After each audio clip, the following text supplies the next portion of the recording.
व्हिडिओमध्ये तुमचं स्वागत आहे. लाईक करा, शेअर करा, सबस्क्राईब करायला विसरू नका. आज बऱ्याच दिवसांनी सिनेमागृहात बघितला धुरंधर हा सिनेमा. रणवीर सिंगचा धुरंधर हा सिनेमा गुप्तहेराची मूवी म्हणजे आलिया भट्टचा एक राजी सिनेमा होता बघा. ती पाकिस्तानात लग्न करून जाते, पण ती भारतातली हेर असते आणि पाकिस्तानातल्या एका मोठ्या अधिकाऱ्याशी लग्न एवढ्यासाठी करते की फक्त तिला तिकडची माहिती इकडं द्यायची, हेरगिरी करायची.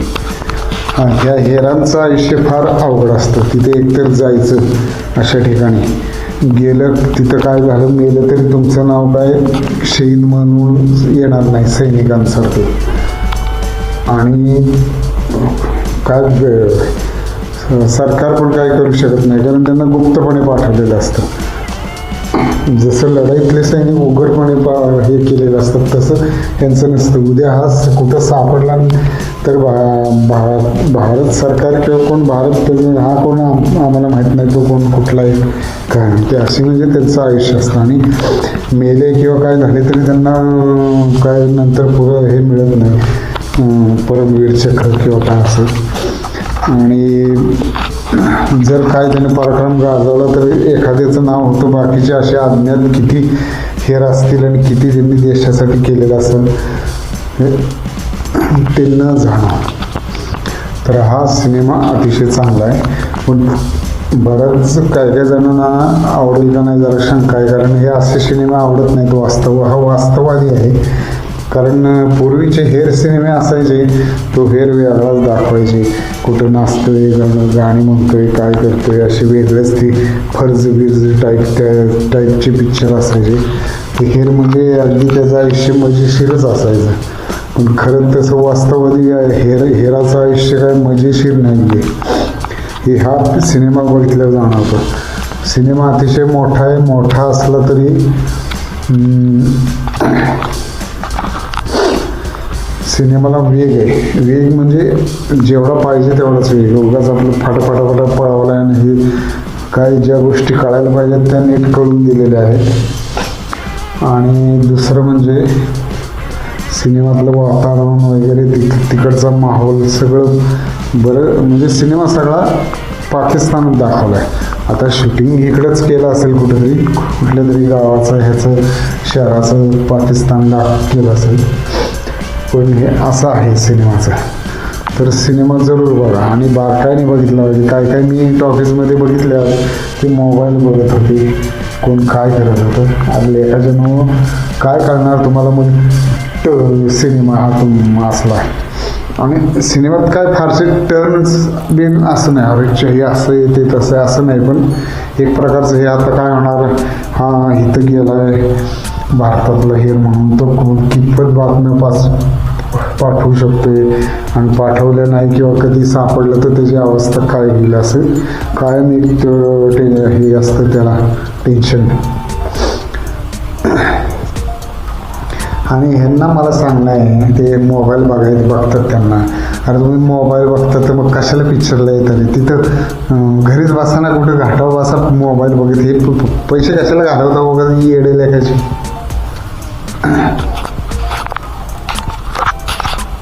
सिनेमा मोठा आहे त्यामुळे टायमिंग बघून जा. ह्याला बुक माय शोला टायमिंग बघा किंवा मग पेपरला आले नाही जाहिरातीत, पण बघून जा टायमिंग. आणि मुख्य म्हणजे रक्तपात भरपूर आहे. रक्तपात भरपूर असल्यामुळे ज्याला सोसल त्याने बघा.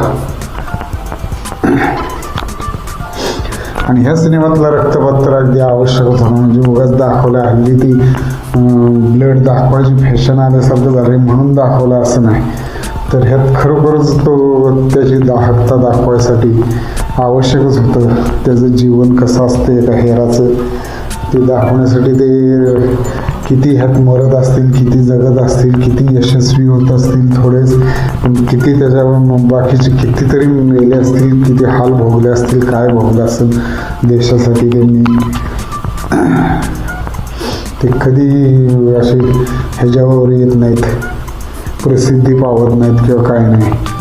त्या सिनेमातली ॲक्टिंग म्हणाल तर रणवीर सिंगनं अतिशय चांगलं काम केले आणि एकदम वेगळी भूमिका आहे. आणि असं डोळ्यातनंच सगळं जास्त डायलॉग आहेत, हाणामारी आहे, सगळं आहे. पण काही काही प्रसंगात जे डोळ्यानं अभिनय केला आहे ना, खरोखर ते एक हेर जेव्हा सापडतो पाकिस्तानच्या मोठ्या अधिकाऱ्याला, तेव्हा तो ह्याच्या समोरच म्हणजे धुरंधरच्या समोरच, धुरंधर पण एक हेरच असतं ना, त्यामुळे त्याच्यासमोर त्याला हे करत असतो. तर मारताना असं पूर्वीच्या पिक्चरमध्ये ते काठी आपली घालतात, पेकडात डोकात तसला प्रकार नाही आहे. डायरेक्ट इथं ते एवढे गळ असतात ना, गळ मासे बघायला ते एवढे असतात, पण हे मोठे मोठे गळ असे सगळे खोपसलेले असतात आणि ते असं ओढत असतो, चिळखांडे अशा रक्ताचे ओढत असतात म्हणजे. आणि तेव्हा तो रणवीर सिंगचं डोळ्यातले अभिनय लय भारी. दुसरा आणखी राकेश बेदी हा बराच जुना नट आहे. तेव्हा तो कॉमेडी वगैरे हलकी फुलकी कॉमेडी किंवा अशी बऱ्यापैकी करायचा. पण ह्यामध्ये ह्या सिनेमात त्याला पाकिस्तानी पॉलिटिशियनचं काम दिलेलं आहे. म्हणजे थोडा चांगला आणि बराच वाईट असं एक त्याचं कॅरेक्टर आहे. कारण एक तर पॉलिटिशियन आहे आणि त्यात पाकिस्तानी आहे. जे दत्त आहे त्याला पण अतिशय चांगलं काम आहे इन्स्पेक्टरचं. पण उगाच आरडाओरडा किंवा असं काही नाही, त्याला कंट्रोलमध्ये ठेवला आहे आणि चांगला अभिनय करून घेतला आहे त्याच्याकडनं.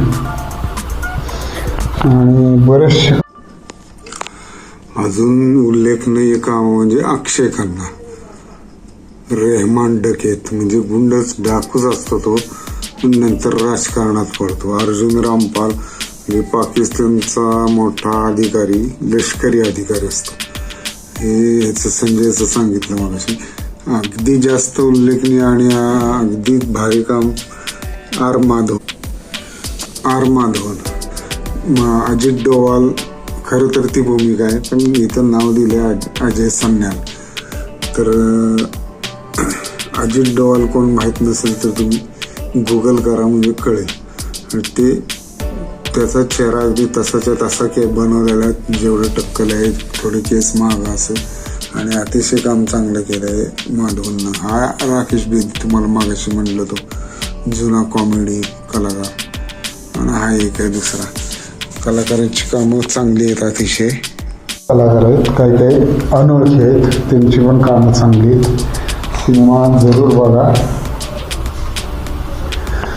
ह्यात जुनी गाणी काय वापरलेली आहेत आणि तेव्हाचा सिनेमा आहे ज्युनियरला थोडा, म्हणून काय जुन्या टाईप म्हणजे अगदी जुना नाही, 2000च्या आसपास, 90-2000 असे आसपास सिनेमा आहे. तर ते थोडे आणखी जुनी गाणी अशी वापरलेली आहेत. कुठं रेडिओवर लागलंय, कुठं कशावर लागलंय, अशा यानं ती वापरलेली आहेत. ते बरं वाटतं ऐकताना थोडं. ते पूर्ण जे गाणं घेतात ना, जुनं गाणं घेऊन त्याच्यावर नवीन गाणं बसवलं, तसं नाही केलेलं आहे.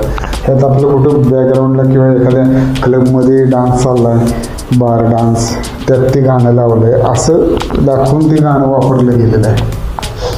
त्यामुळे ते जास्त काय हे वाटत नाही, बरोबर आहे असं वाटतं.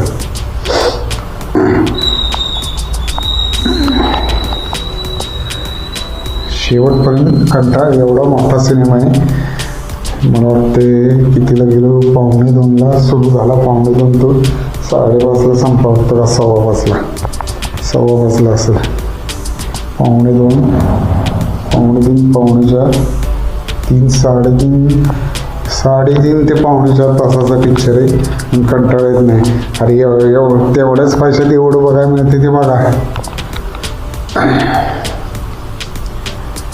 बॅकग्राऊंड म्युझिक पण चांगलं आहे, पण अगदी उगाच ते माद्राशी काय कानाचे पडदे असं नाही आहे.